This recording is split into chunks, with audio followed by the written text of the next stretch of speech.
The difference is, under our world, the limitations that we impose, the values that people got genuine fulfillment out of, they chose. Like, they weren't arbitrarily imposed by some bizarre birth lottery. That's why we won this debate, because people won't always choose to cheat. Alright, so, brief little vague bits of rebuttal, then are limitations beneficial, how do we experience the world, and how do we best maximize fulfillment of human values? So, firstly, what we just like to start is by saying that they kept talking about how all of this arbitrariness was good, right? And I'll get to this in a little bit. But like, what they kept forgetting is that in a world that is limited, and in a world that has people who are screwed over to some degree because of those limitations, arbitrariness, even if it gives some value, is always just going to put someone into poverty and put someone into war. So we think on a pragmatic front, we already won there. But like, secondly, they told us we hadn't characterized our utopia. And I'm not sure how much of a characterization judge you are, so I thought I'd just throw this in there anyway, just in case it was going to be an issue. Like, we think that our utopia was well characterized. We think our utopia roughly resembles the world today, except that there are limitations and people can just visualize whatever they want, right? We think that that's a reasonably easy thing to conceptualize. We don't think you're going to have trouble with that. You're all smart judges. Okay, are limitations beneficial? So we think that Ben already did a really good job of addressing this conflict point, but we're going to get back to it because their third proposed some really interesting arguments as to why this was still going to be. They kept talking about, beneficiality of like improved diplomacy and improved ability to communicate, because effectively improved ability to share resources without conflict, because now China and Russia can like negotiate trade deals as opposed to going to war. And so we have a number of responses to this. Firstly, we think the majority of the struggles still are over resources, as Ben told you, so we just don't think that a lot of their point about being ideological were valid. Secondly, we think even if it is ideological, we think that we get that much better under our world, as I'm about to go into, because we think you can actualize your curiosity about other groups and understand their ideologies better. But thirdly, even if in reality, right, we're tending towards less war, let's look at the comparative. Under our world, there are no wars over resources, and the wars over ideology are severely reduced for reasons I'll get to in a minute, because you can understand others better. So we just think that like, even if you're tending towards peace in our world, in their world, in our world you just necessarily get more peace, and a lot of the other pieces slowly coming down as ideological differences come down. So we actually don't give a shit if diplomacy is getting better, because under our world, diplomacy is barely necessary because there just is no war. Like, we win that point. So, secondly, they talked about then how limitations add substantive fundamental benefit to things. And I've already sort of addressed this in my introduction. And what we'd like to say now is that the limitations are largely arbitrary, right? Like, people hate working in an office for 10 hours a day, but they do that limitation so they can get value out of like the remaining 14 hours out of their day. So what we'd like to say is that sure, even if people are lazy by their characteristic, get no value out of 10 hours of their day and they just sort of spend it lounging around, we think that the other 14 hours of their day are still going to be beneficial, right? We think that arbitrary choice is like largely indistinct. But we think moreover, people aren't just going to spend their time just like not getting fulfillment out of anything, because they'll probably reimpose those limitations. They'll decide what type of world gives them the most value. We think that they probably won't, just instead of spending 10 hours a day getting no value out of some arbitrary thing that put you into a job where you didn't have enough money just to work for like 1 hour a day instead of the other 23 getting maximum value. We think now you can just spend that whole 24 hours doing whatever activity and putting however many limitations you want on your life, because you can actualize your own world, not a world that was arbitrary. We think that even if we lost a tiny bit of value because you had to impose those limitations first and not just get them arbitrarily imposed, we think it's still much fairer, because on the comparative, our arbitrariness doesn't massively fuck people over, because our limitations don't result in things like absolute poverty. Our limitations don't result in things like being arbitrarily thrown into a war-torn country. We think those limitations were so damaging in the real world that even if we lost a tiny bit of value, we think the majority of people probably would have still gotten more benefit under our world, because none of those huge and incredibly damaging limitations existed. Okay, third point, how do we experience the world? So they tried to tell us that we would already just opt into majorities and like how that's like really good, blah, blah, blah. Like, Ben already addressed this to some degree, but I'm going to address it a bit more now.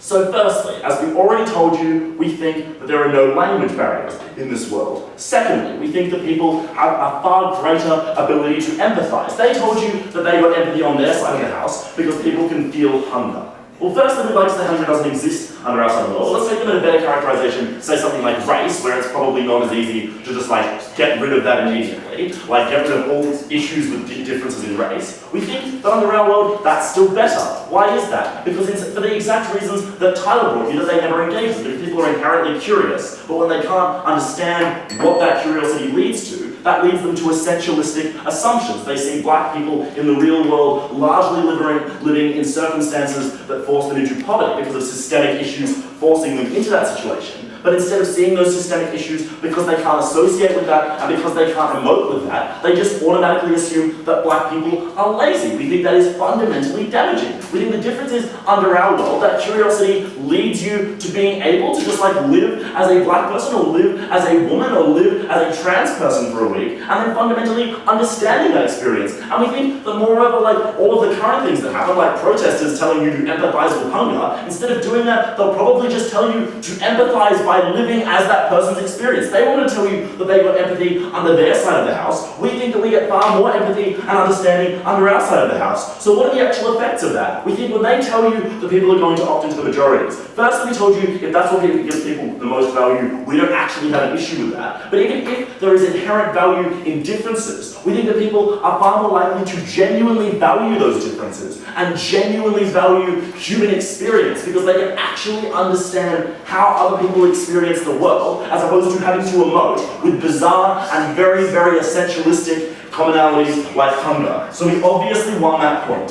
And finally, on like the mind being trapped in the body and this leading to limitations, we already told you why that's harmful. Why? Because that means things like transgender surgery and like gender reassignment surgery and like cancer removal, antidepressants. These are all things which equally get rid of limitations. The difference is we don't choose which of those are arbitrary like in the real world. Sure, we can't magically cure cancer in the real world. That's a limitation. We think that under our world we just can. So the difference is we just choose which of those limitations we want, as opposed to in their world, where it's arbitrary which limitations can and cannot be fixed. We think that in our world we achieve it better, we achieve it with less pain. So on the comparative, we just obviously won the experiential point. I don't have time to get to my third point, but we already won this debate because we proved that the limitations you chose were those which gave you the most utility, and that massively outweighs any arbitrary assignment of limitations that they could possibly give you. We won this debate.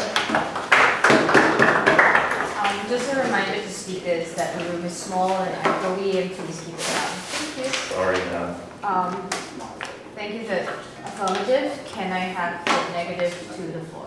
Sorry. Is it Keela? Okay, I'm very bad with like pronouncing names. Okay. Quick round.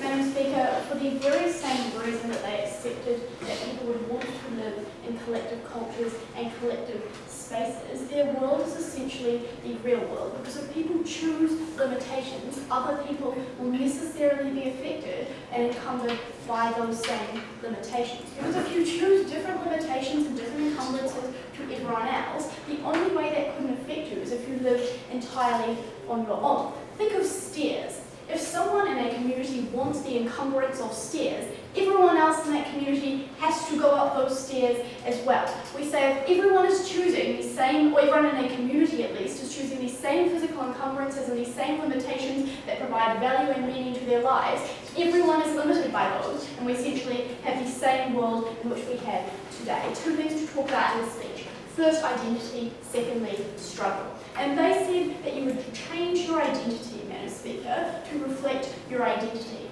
The problem that they missed in this debate is that they remove obstacles in their world, but they don't remove biases that will continue from the physical world to the digital world. In response to this, they told you that only some people will change. But let's think about this. Because what we say, first of all, is that what this will do is entrench judgment, right? Entrench judgment based upon appearance and characteristics. Because that is a characteristic now, if that is a characteristic that someone thinks is bad, someone will judge you for having picked it. Because it's no longer something immutable that you can't change about yourself, it's something that you actively opted into, that someone else disapproves of. We think that that entrenches people's likelihood to judge based on physical characteristics and physical appearance. That deals with all of the material from third affirmative about how people judge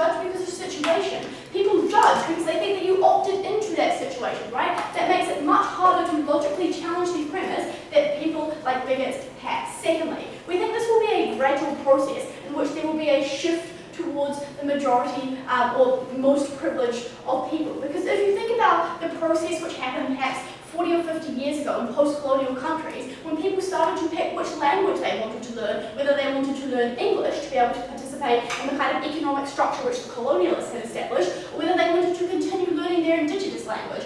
Gradually, everyone started learning English, right? Everyone had to, by coercion, opted in to picking something that was contrary to their identity, because it was the only way they could get forward in life. They accepted this material when they said that there would no longer be language barriers, right? They accepted that people would want to opt into the structures that even if they didn't match their identity, would help them get by. Moreover, the fact that you can change means that people who don't won't be allowed for, because the rhetoric will always be, you can change and get over that characteristic about yourself. What does that mean? It means that in the utopia there won't be provisions for things like paid maternity leave, because why don't you just set your baby up to not need feeding? There won't be things like disability grants, because why don't you just change that about yourself? If people decide to stay, the provisions will not be made for them, and we think that that in itself is coercive. This was not just a debate about appearances, though, Madam Speaker. This was a debate about removing pain, about removing hunger, about removing loneliness,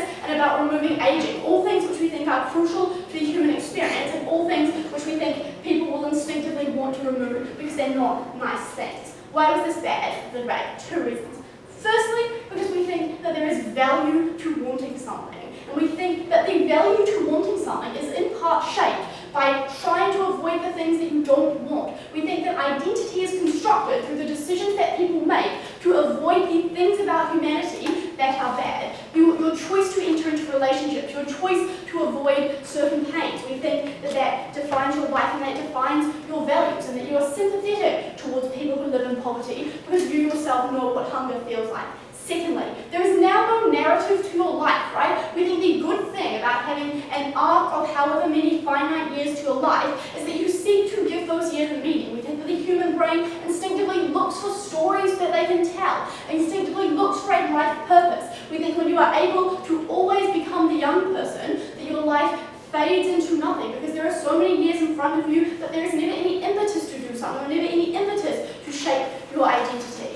If you change your sensory inputs, Madam Speaker, you irreversibly change the human experience, and therefore the values to which you ascribe that experience, and the values to which you think are important, which guide you in policy decisions. All of the problems they sought to fix with things like work discrimination, you probably won't need to work in their world, right? So the kind of problems that they seek to change are problems that only exist in our real world. Our comparative was fixing those problems in the physical world, right? Because we wanted people to have that meaning. We wanted people to think that these were problems that needed fixing. On the distinction very quickly between drugs and like gender assignment surgery and that sort of thing. The thing to say here is that this raises the bar of limitations and it doesn't dissolve it, because the distinction that we made clear from first was about sensory experiences shaping your values. Those remain because, like, at a basic plausibility level, there is a difference between removing sickness and changing things about your identity, like aging and pain and loneliness.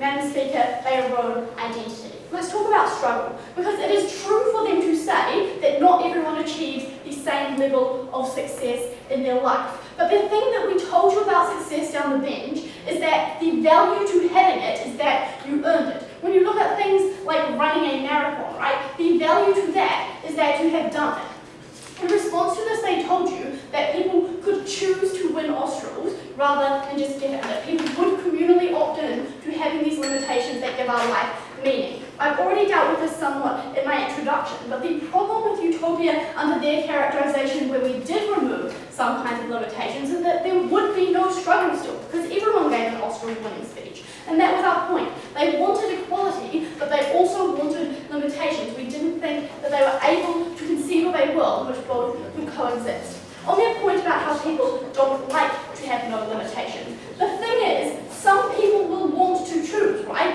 Look at me using every single cheat available to me when I played Age of Empires as a young child. We think that that means that some people will opt for this perfect utopia, right? We think that that will be coercive upon everyone else, because they will always need to tend towards the world in which they don't have limitations if they do want to succeed and they do want to achieve success. We think that's a bad thing. Let's talk about conflict, because conflict doesn't just happen over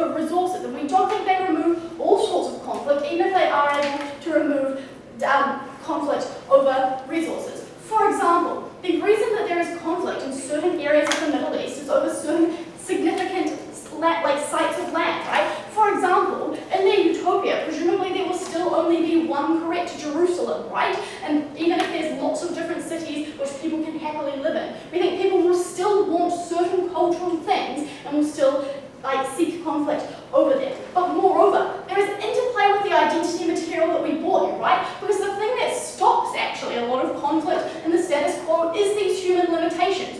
I don't want to break someone's arm because when my arm was broken, it hurt an awful lot. People don't want to inflict pain upon other people because they have that human limitation that means they want to interact with someone in a certain way.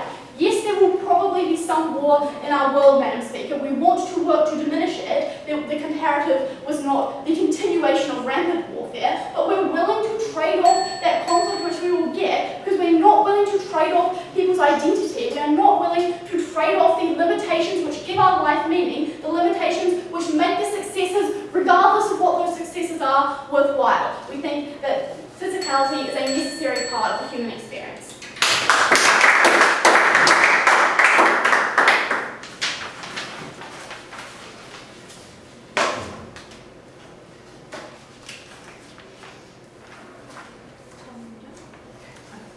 Thank you for the negative. Can I have the negative replies to the default, please?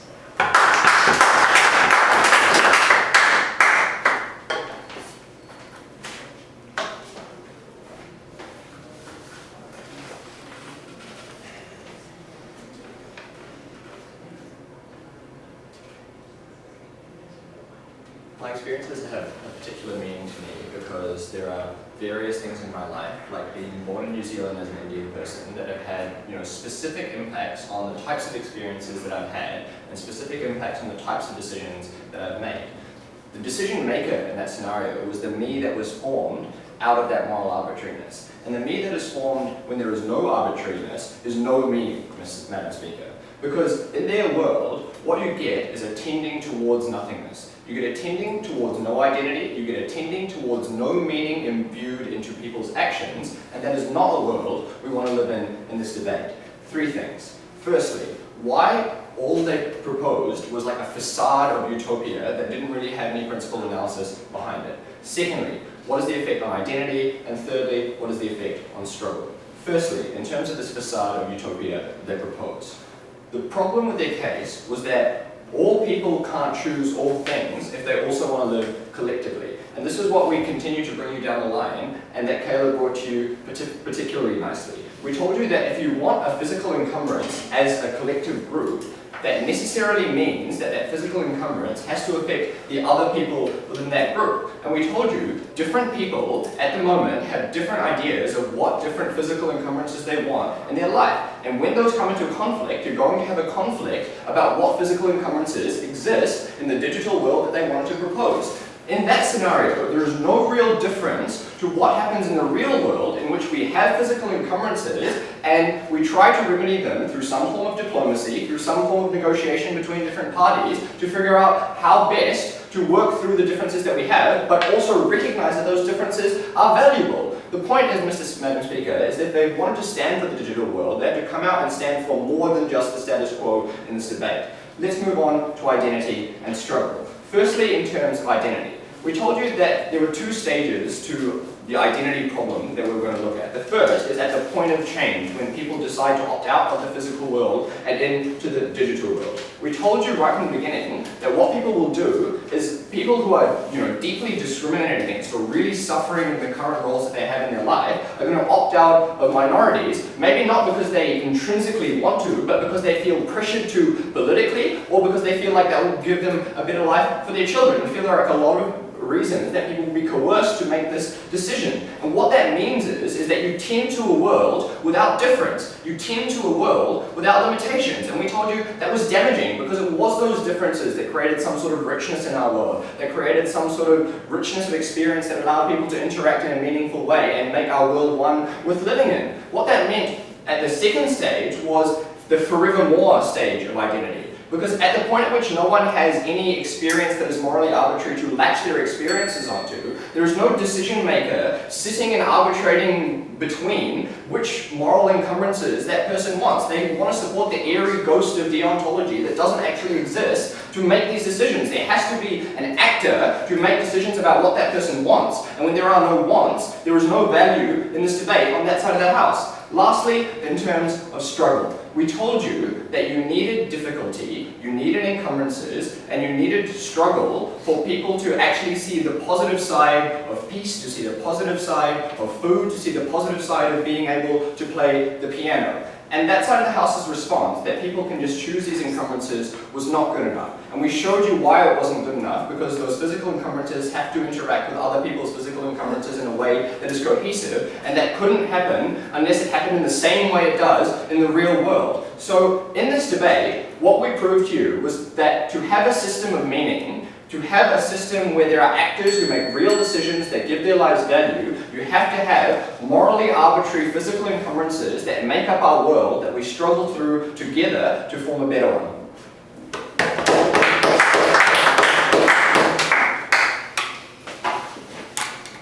Thank you, Nate. Reply, and I'm going to reply to the floor.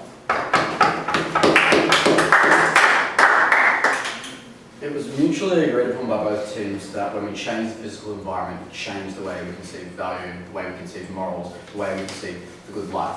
What they failed to compare down the line is which moral value set was preferable and was changing the conception of the good life inherently bad. Let's look at what was essentialized by their side of the house. Utilitarianism, nationalism, race, religion, ability. The thing about all these things is that they were arbitrary, they were unjust. It was just, the burdens were arbitrarily forced upon certain groups of people, which was why it was so easy for them, all coming from New Zealand, to say that you need to value war, to value peace. Guys, the thing is that you keep using euphemism like struggle, but struggle meant people dying, struggle meant people not living any quality of life, struggle meant torture. And what's more, those people didn't opt in or deserve that death, that pain, that torture. Those people deserved just as much of the good life as we did. So even under the very hardest characterization of their side of the house, where everyone's quality of life was arbitrarily diminished a little bit, it wasn't random who suffered. It was just. It was a fair, more equitable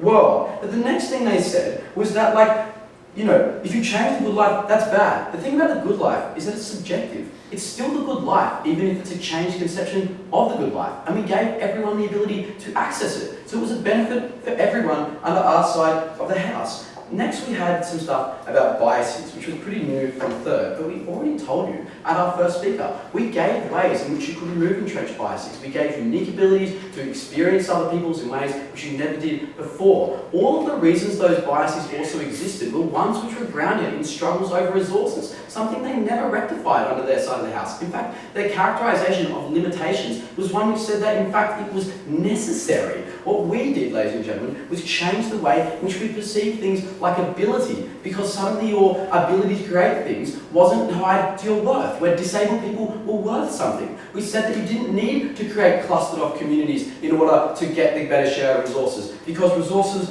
were infinite. They said, and like, look at some of the examples, right? Like picking languages because of commerce incentives. Commerce incentives don't exist if you don't need commerce to prioritize resources. Getting paid parental leave. You don't need paid parental leave to exist if the money isn't necessary for you to get food and rent, right? Like all the problems they viewed of which white people would be coerced was coercion because of a limitation in resources. One which we down the line got rid of. What we taught, their best material was to say that people could choose their limitations, then some people's limitation choosing would necessarily conflict with others. But as I told you in my speech, in a world of infinite space, in a world where individuals had different preferences, the individuals who had the same preference could move New Zealand as far away from my preference as possible and create those limitations. If we had the stair-loving community, they could simply occupy another country than the non-stair-loving community, ladies and gentlemen, because all of the limitations in this debate, which they said caused conflict, were ones which relied on finite space and finite resources, which were things which we got rid of under our side of the house. They most offensively also, lastly in a principled point, said that limitations were just good, but were never